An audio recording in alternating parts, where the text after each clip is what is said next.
우리 지난 주일부터 돌아오는 성탄 예배까지 세 번의 예배에 걸쳐서 나와 함께 계시는 주님을 기억하며 우리 복음에 대한 이야기를 나누고 있습니다. 어, 저는 이렇게 생각합니다. 여러분을 포함해서, 저를 포함해서 교회를 다니시는 그리스도인들 중에서 복음을 중요하게 여기지 않으시는 성도님들은 아마 없으실 거라 생각합니다. 복음, 예수 그리스도의 십자가, 나를 구원하신 그 보혈의 능력, 이것이 중요하지 않다라고 생각하시는 분들을 아마 흔치 않으실 거라 생각합니다. 하지만 거기에 하나 더해서 솔직히 저를 돌아보고 많은 성도님들의 삶을 돌아본 제 입장에서 솔직히 경험을 말씀드리자면 복음의 감격에 불타오르며 생활하는 그리스도인도 흔하지 않은 것 같습니다. 그게 솔직한 저의 느낌입니다. 많은 그리스도인들에게 복음이란 소중한 것을 알지만 이게 정말 소중하고 가장 중요한 메시지라는 것은 알지만 이게 얼마나 소중한지를 가슴으로 느끼며 감격적으로 살아가지는 못하는 것. 복음이 우리에게 그런 것 같다라는 그런 마음이 든다라는 겁니다. 이게 마치 뭐와 똑같다라고 생각되는 거냐면 사랑하고 사랑받는 것과 너무나도 비슷합니다. 마치 나에게 주시는 부모님의 사랑처럼 나를 너무 사랑하는 사람이 나에게 사랑을 계속 주어서 그것을 당연한 것인 양 받고 있는 그 사랑처럼 말입니다. 이 사랑이란 뭔가요? 주는 분의 입장에선 너무 간절한 거예요. 뭘 해서라도 주고 싶은 거예요, 사랑을. 그런데 그걸 너무 당연하게 받는 시간이 계속되다 보면 이게 얼마나 감격적인 일인지, 이게 얼마나 감사한 일인지를 잊고 감사할 줄 모르는 게 우리 인간인 것처럼 말이죠.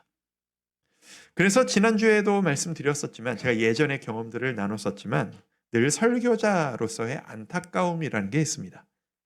우리에게 이 제일 중요한 이야기, 우리에게 가장 중요한 주님, 사랑을 주시는 주님 입장에서는 이게 가장 중요한 거란다, 얘들아. 이 성경의 주제, 성경에서 모든 것을 다 제하고 한 가지만 남긴다라고 하면 남을 이야기가 바로 복음 일터인데, 주님께서 우리에게 주고 싶으신 가장 중요한 주제인 이 복음이 이 받고 있는 입장에서 듣는 우리들에게는 제일 재미없는 이야기, 나는 이미 해결해버린 이야기, 감동 없는 이야기처럼 들리고 있는 것 같다라고 하는 이 딜레마, 이게 우리의 현실이지 않을까라는 생각을 하는 겁니다. 매번 절감합니다. 이런 이야기를 들을 때마다 우리가, 저를 포함한 우리 모두가 정말 하나님 아버지의 심정을 모르는구나. 정말 우리의 신앙생활은 철저히 나 중심적으로 내가 뭘 받고 내가 뭘 즐거워하느냐, 그거 중심으로 우리가 신앙생활을 하고 있구나 라는 생각을 하곤 합니다. 이게 마치 뭐와 똑같냐 하면 우리 부모 자식 간의 사랑으로 늘 비유를 하잖아요. 내가 내 부모님이 나를 사랑하시는 심정은 몰라요. 별로 신경 안 써요. 그런데 내 자식이 내 마음을 몰라줄 때 이 감정은 불일 듯한 감정이 나와요. 네가 내 마음을 몰라줘? 이 아빠의 마음을 몰라줘? 하지만 아버지의 마음은 몰라요. 왜? 그게 우리 인간인 거예요. 내 중심적인, 내가 사랑하는 사람에게만 신경 쓰는 그 마음. 우리가 하나님을 그렇게 대하는구나. 하나님이 나에게 어떻게 사랑을 퍼부어주고 계신지는 우리가 신경 쓰지 않고 당연한 듯 살아가고 있구나. 이 상태가 과연 괜찮은 것인가? 그 이야기를 오늘 여러분들과 함께 정리해보고 싶은 마음입니다. 오늘도 여러분과 함께 지난주의 이야기에 이어서 이 복음을 소화하기 위해 씨름했던 저의 경험, 저의 이야기를 여러분과 한번 나누고자 합니다. 이 복음이라는 것을 생각할 때마다, 이건 뭐 저의 정리입니다. 복음을 누리는 데에는 두 가지 루트, 두 가지 케이스가 있다라는 생각을 늘 합니다. 자막으로 보여주시면 이런 겁니다. 복음을 접하는 두 가지 경우가 있어요. 첫 번째는 뭐냐면 복음을 모르고 살아가다가 어느 날 누군가가 나에게 전해준 그 복음을 들은 겁니다. 그 복음이 내 삶을 완전히 뒤집어 놓은 겁니다. 그래서 지금부터 믿기 시작하겠습니다 라고 고백하고 새로 믿기 시작한 경우가 있습니다. 그런데 또 다른 경우는 뭐냐 하면 오랜 기간 믿어와서 복음이 너무 익숙해져 버린 경우가 있습니다. 이 두 가지 케이스가 있다고 저는 생각하는데 몰랐던 복음을 내가 어느 정도 철이 들어서 듣고 알고 깨닫고 고백한 뜨거운 삶의 변화를 아직도 기억하고 있는 저 1번의 케이스는 솔직히 제 입장에서 너무 부러운 참 복된 삶이라고 저는 생각합니다. 이 복음이 얼마나 소중한지 그 생생한 기억을 아직도 가지고 있고 그 감동이 아직도 남아있기 때문입니다. 그래서 1번 같은 이 경우를 경험하고 계신 성도님들에게는 복음이라는 게 불붙는 이야기입니다. 뜨거운 이야기입니다. 복음만 하면 예수 그리스도의 십자가 하면 여전히 가슴이 뛰고 전하지 않으면 안 되겠다라고 하는 열정이 올라오는 게 저 1번 케이스인 겁니다. 누군가가 나에게 전해주는 복음을 듣고 내 삶이 완전히 바뀌어버렸기 때문에 나도 들은 것처럼 누구에겐가 전해줘야 되겠다라고 하는 이 열심이 그 마음속에 있는 게 당연한 거죠. 근데 문제는 2번의 경우입니다. 복음을 나도 처음에는 1번처럼 믿고 뜨거웠었어요. 그런데 그 이후로 오랜 기간 신앙생활을 하면서 내가 수많은 일들을 겪으면서 그 감동이 식어지기 시작하는 거예요.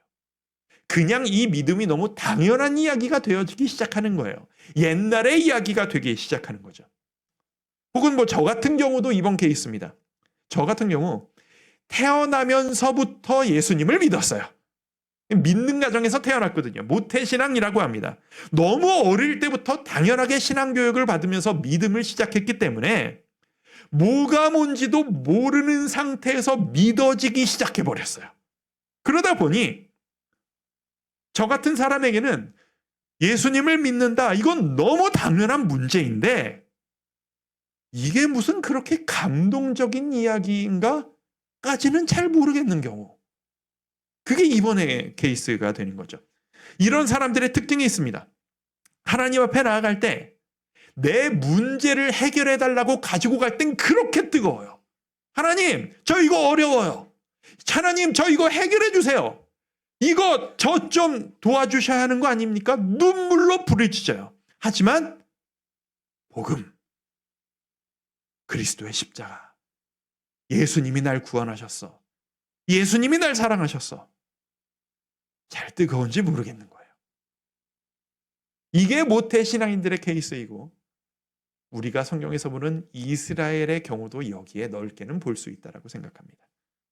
네, 우리의 어려움은 이런 겁니다.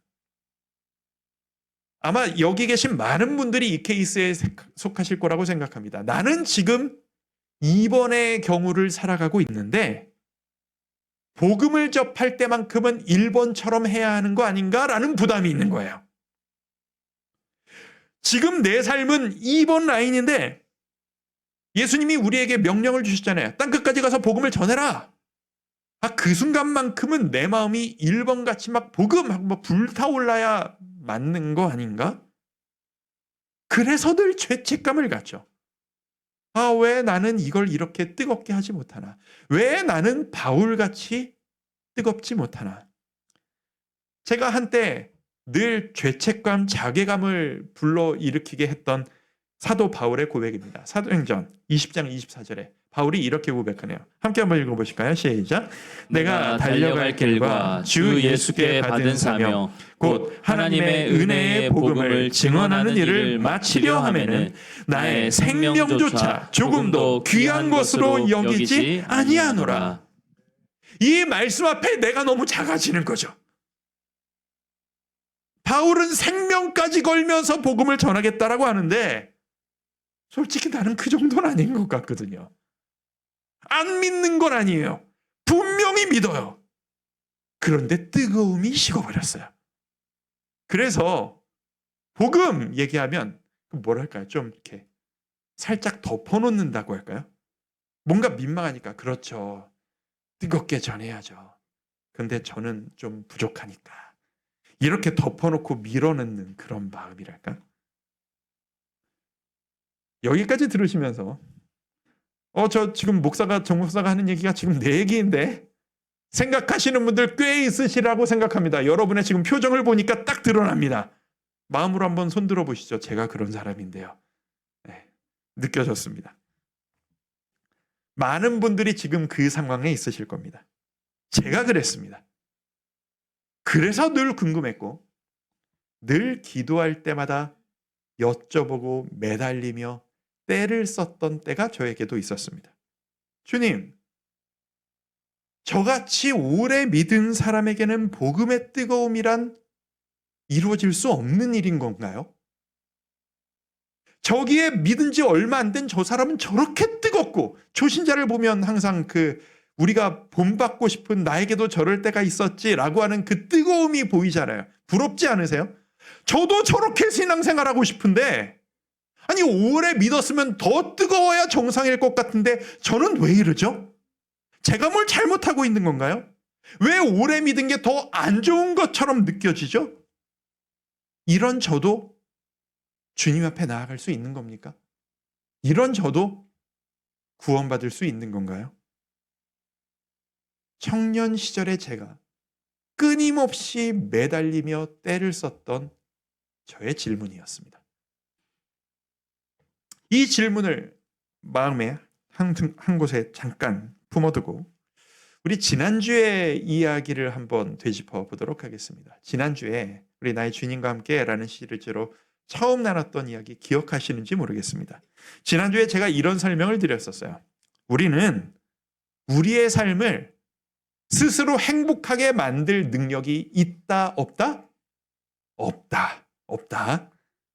그리고 그 능력이 나에게 없는 것은 모두 다 뭐로부터 시작된 것이다? 나의 죄로부터 시작된 것이다.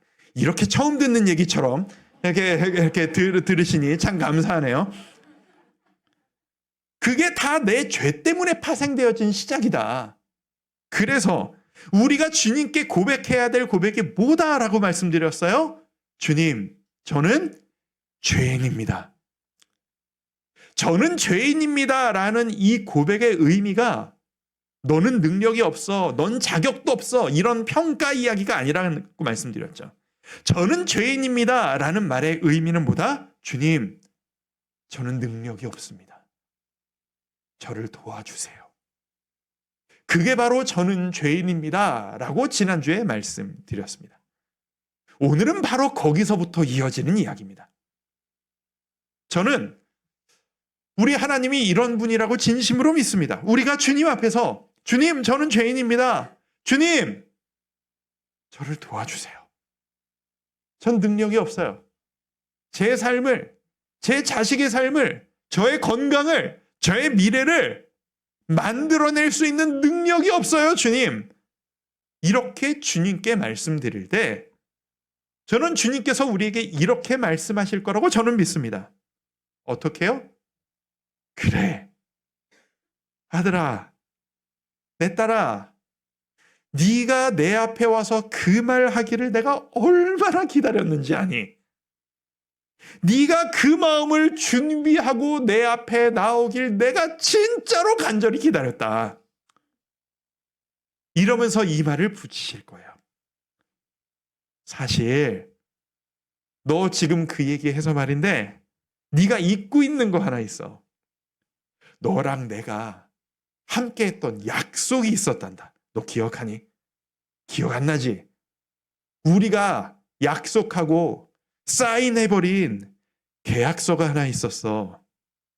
기억나니? 하고 말입니다.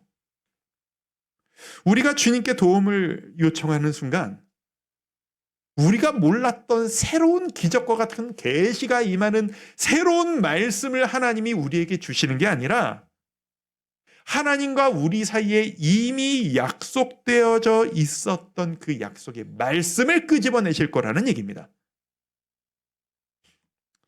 체감이 안 되시는 것 같아서 예를 한번 들어볼까요? 이런 상상을 한번 해보시죠. 자, 지금 우리 집안이 어려워진 겁니다. 경제적으로 지금 쪼들리고 어떻게 해서든 좀 재정적인 도움이 간절히 필요한 어려운 상황이 됐어요. 그런 상황에서 정말 옛날에 한 번 듣고 장롱 속에 집어넣고 까맣게 오랫동안 잊어버리고 있었던 사실이 하나 번뜩 떠오른 거예요. 누가 얘기해 주는 거예요. 기억 안 나? 엄마가 너한테 통장 준 거 있었잖아. 그거 어디 갔어? 그런 게 있었어? 갑자기 번뜩 옛날의 생각이 떠오릅니다. 이럴 때의 기분. 조금 더 크게 얘기해 볼까요? 부모님이 말씀을 나한테 안 해주신 건지 아니면은 내가 어릴 때 들었던 이야기라 듣고 내가 잊어버린 건지 모르겠지만 부모님이 내 이름으로 계약해 놓으신 땅 문서가 있었대요. 이 정도 하니까 반응이 나오시네요. 내 이름으로 돼 있는 땅 문서가 있었다라는 거에 난 몰랐는데 그걸 발견했을 때의 충격. 생각만 해도 기분이 좋으시죠? 지금 우리가 하나님 앞에서 그 상황에 놓여 있다라는 겁니다. 내 삶이 공허하다라고 느낄 때 내가 이렇게 힘들게 살아봤자 이게 무슨 도움이 되냐라는 허탈함이 느껴질 때 아무도 내 편이 되지 않고 고통만 가득한 삶이라고 느낄 때 그때 우리에게 필요한 것은 지금까지 내가 몰랐던 놀라운 하나님의 새로운 비밀스러운 말씀이 그 계시가 우리에게 임해야 하는 게 아니고 우리에게 이미 체결되어져 있었지만 그 사인까지 해놓고 저 구석에 박아놓고 확인하려 들려고 하지도 않았었던 잊혀져 버린 그 계약서. 그 계약서를 끄집어내서 확인하는 과정이 필요하다는 겁니다. 그 약속의 말씀이 대체 뭐길래 그 약속의 말씀 중에 하나를 우리 함께 한번 읽어봅니다. 이게 바로 계약서의 내용 1절입니다. 이사야 9장 6절입니다. 한 목소리로 함께 읽습니다. 시작. 이는 한 아기가 우리에게 낳고 한 아들을 우리에게 주신 바 되었는데 그의 어깨에는 정사를 메었고 그의 이름은 기묘자라 모사라 전능하신 하나님이라 영존하시는 아버지라 평강의 왕이라 할 것임이라. 이게 무슨 얘기냐? 계약서를 보니까 하나님이 약속을 하셨던 거예요. 내가 너희에게 왕을 보낼 것이란다.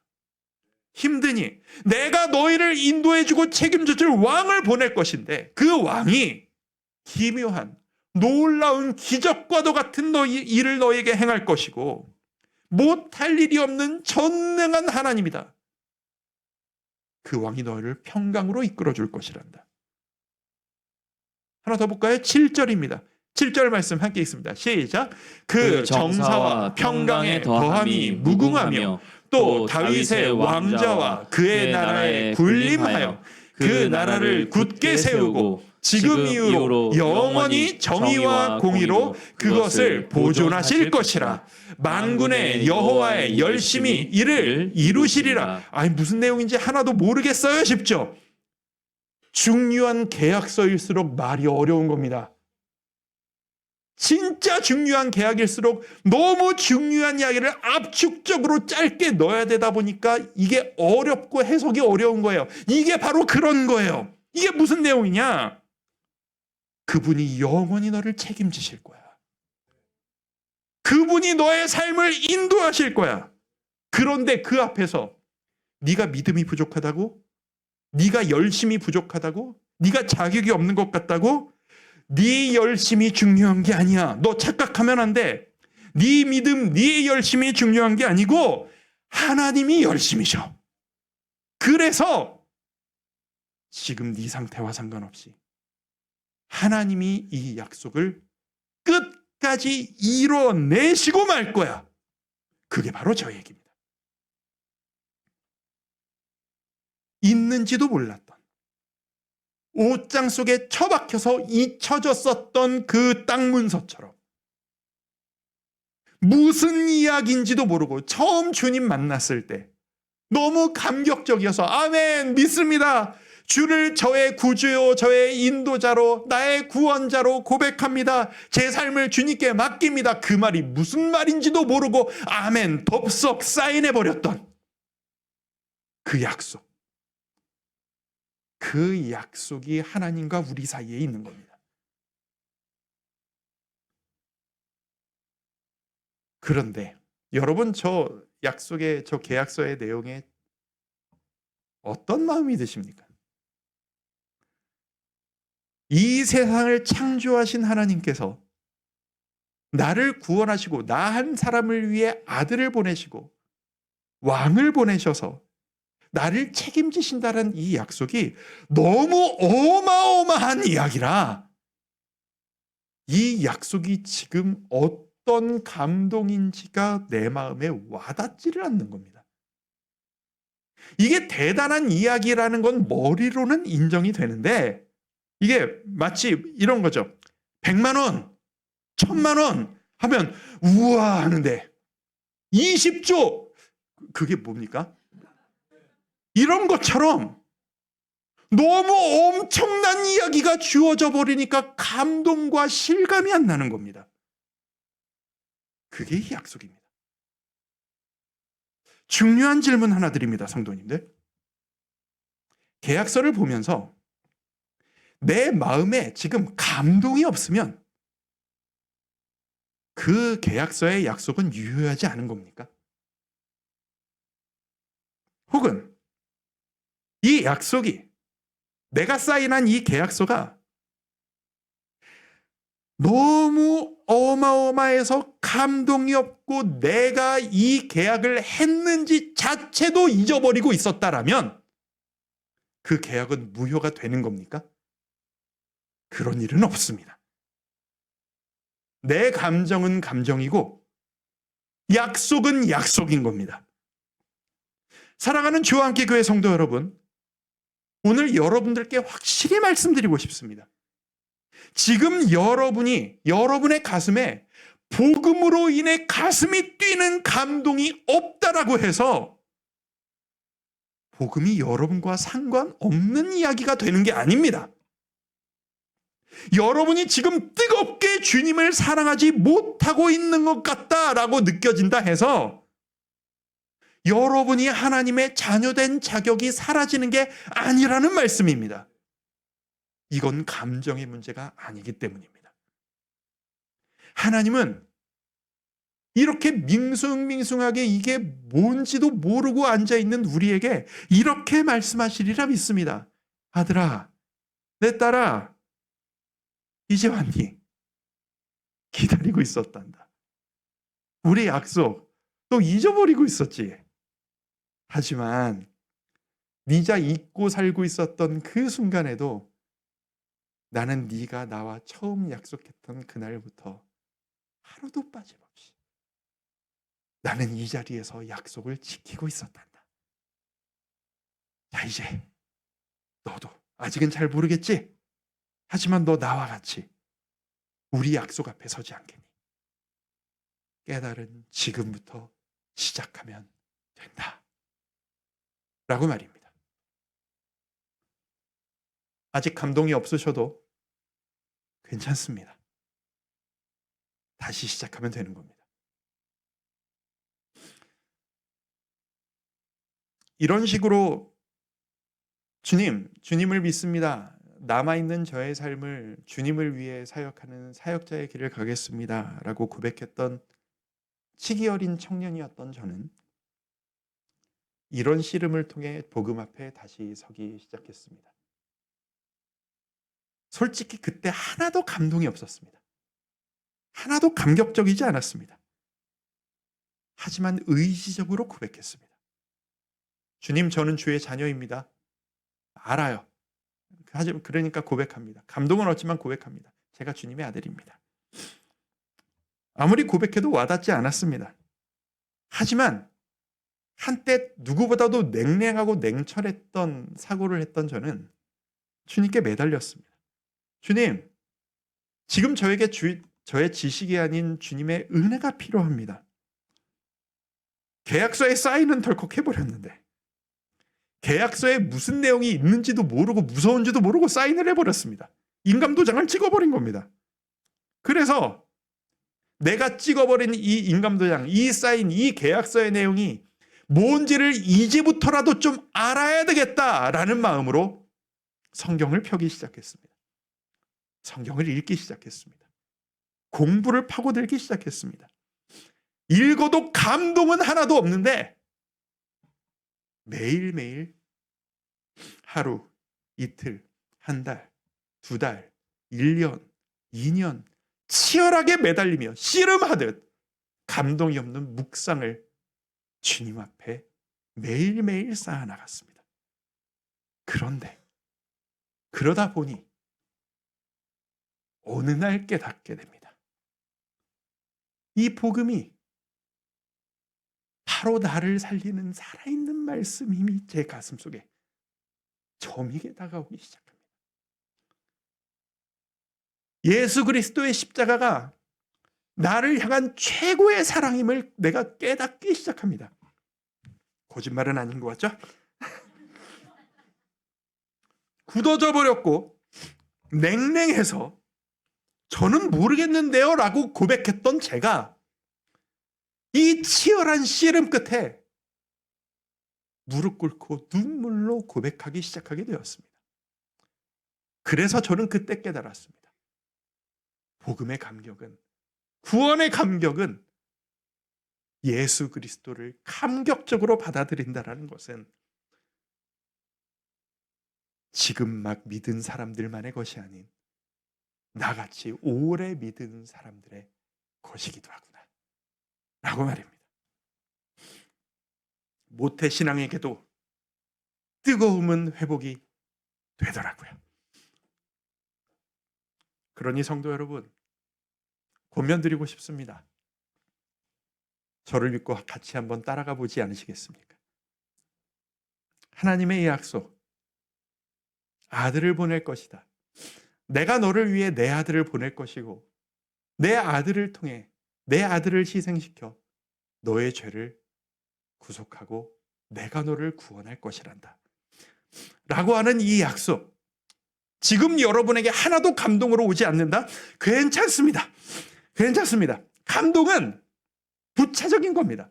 지금부터 여러분이 이것을 어떻게 받아들이고 어떻게 노력하시느냐에 따라 경험하시게 될 결과일 뿐입니다. 지금 제일 중요한 게 뭔지 아세요? 지금 이 순간 우리에게 가장 중요한 건 내가 지금 감격을 누리고 있느냐, 눈물을 흘리고 있느냐가 아닙니다. 약속을 인정하는 게 먼저입니다. 선포하는 게 우선입니다. 실감나지 않아도 저기 옷장 속에 박아놨던 이 땅 문서, 이 땅 문서에 제 이름이 써 있습니다. 이건 제 겁니다. 라고 선포하는 게 최우선입니다. 마찬가지입니다.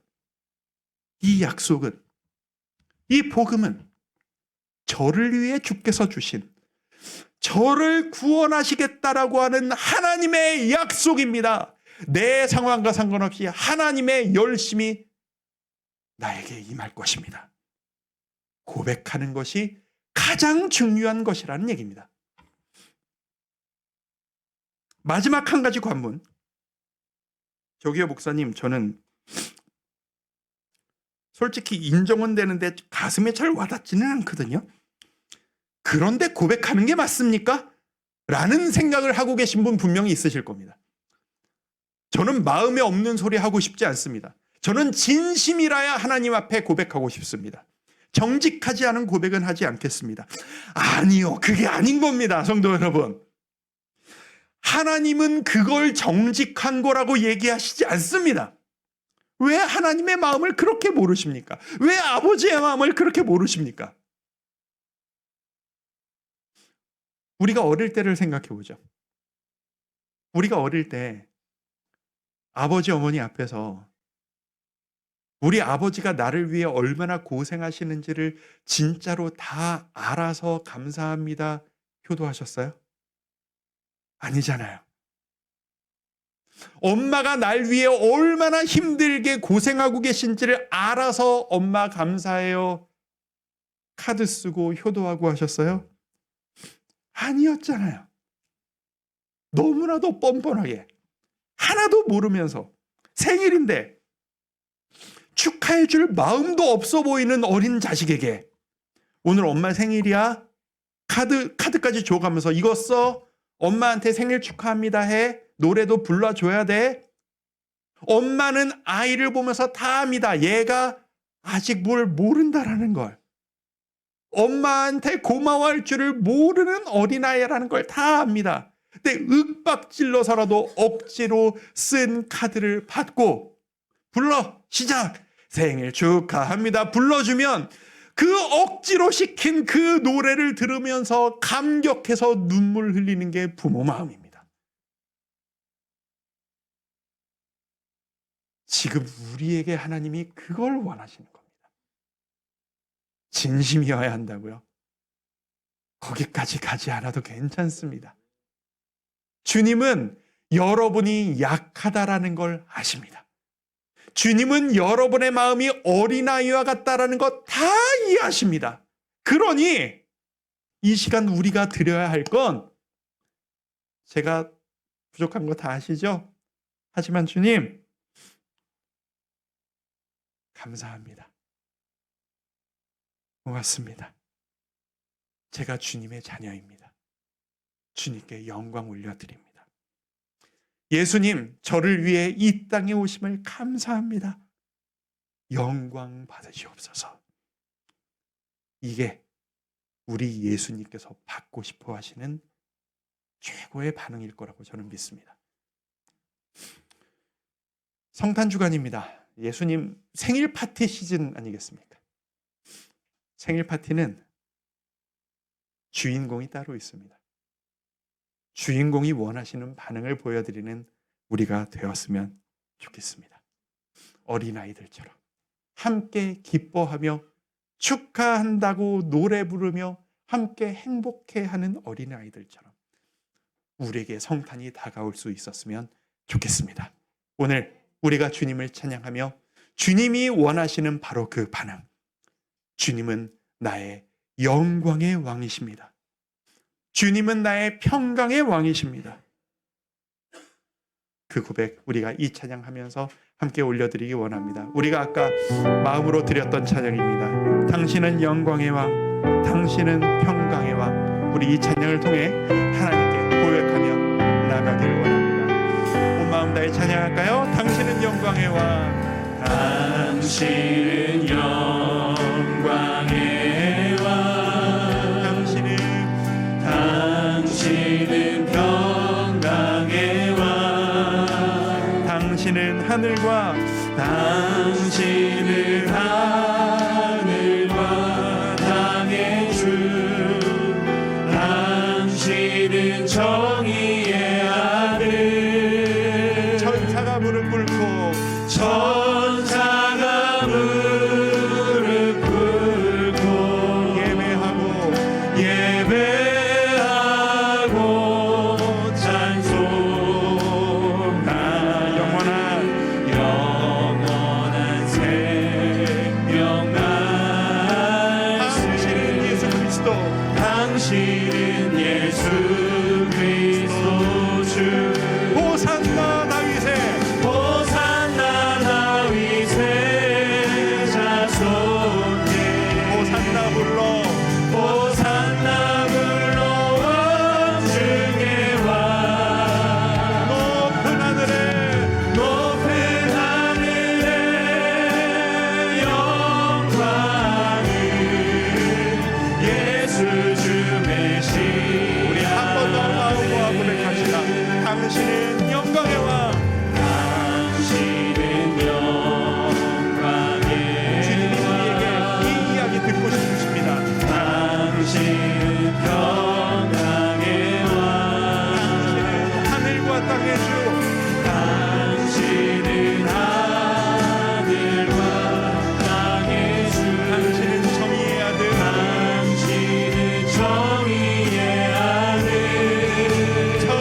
목소리로 여러분의 마음으로 한번 고백하시죠.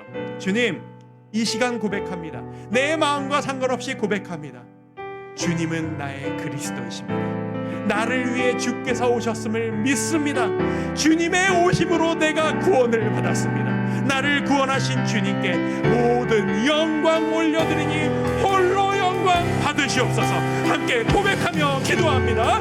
아버지 하나님, 이 시간 모든 존귀와 찬송과 영광을 우리 주 하나님께 올려드립니다. 연약하고 부족하며 나 자신밖에 몰랐던, 나의 어려움밖에 몰랐던 이 부족한 자녀들이 주님의 아버지의 하나님의 사랑을 고백하여 영광 올려드리기를 원합니다. 왕이신 주님, 홀로 영광 받으시옵소서. 왕이신 주님, 주께서 우리를 구원하셨습니다.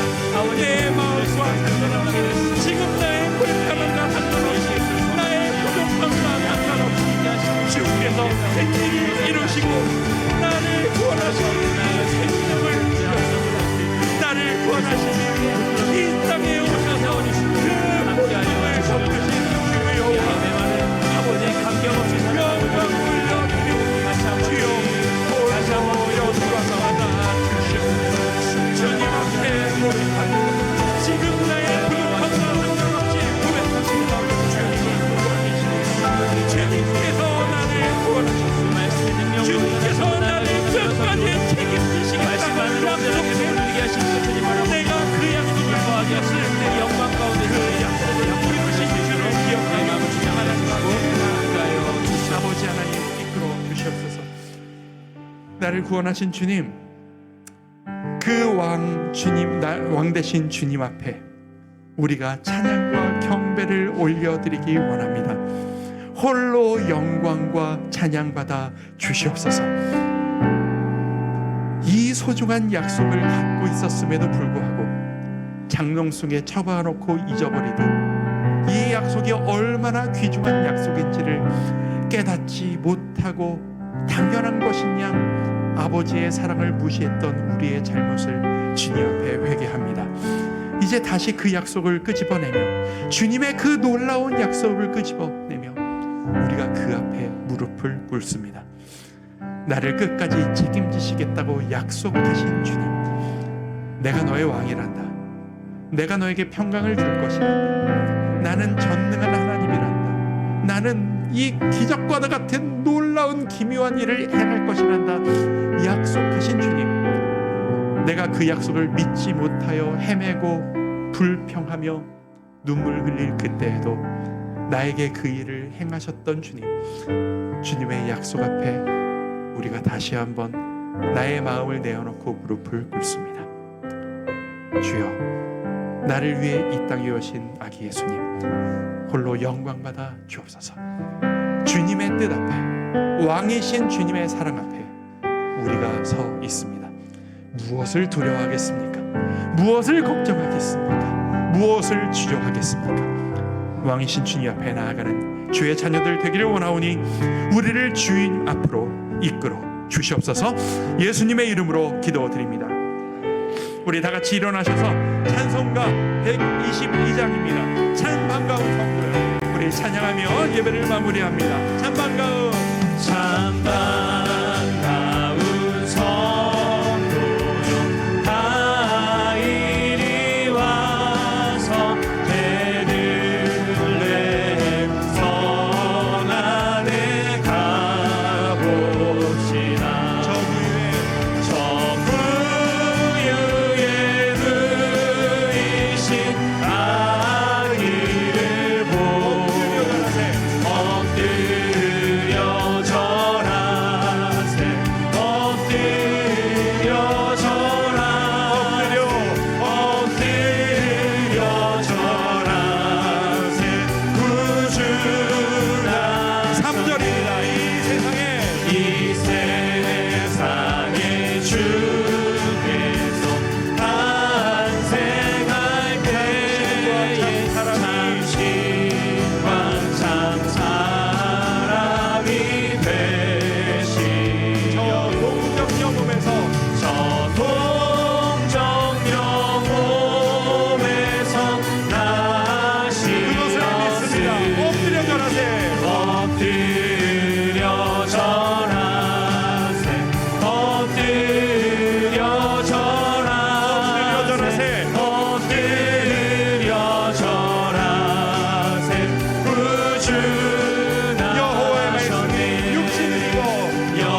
지금은 우리를 구원하신 예수 그리스도의 은혜와 하나님 아버지의 다함없는 사랑과 성령 하나님의 감동감화 교통하심의 역사가 나에게는 주님의 약속이 있습니다.